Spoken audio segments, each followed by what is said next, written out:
Thank you, Madam Chair. I'm Claudio Fernandes from Brazil, representing Gestos, the Brazilian Civil Society Working Group for the 2030 Agenda and the CSFFD mechanism.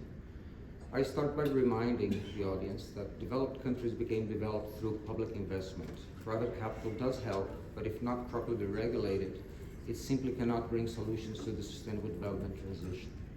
It has been stated last week at the spring meetings and here in the opening session of this forum that the financing gap for the SDGs now stands at $4 trillion a year.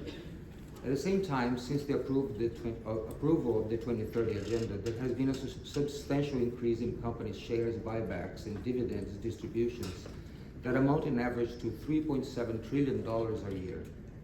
In general terms, excessive capital accumulated on so many debris and violations of indigenous, among other rights. At the same time, we have to be aware that banks and investment funds have large footprint exposure.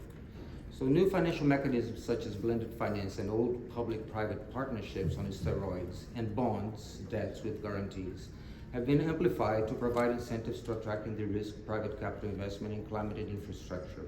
But neither has been enough, clean, nor timely, and it does not reach the communities of SMEs.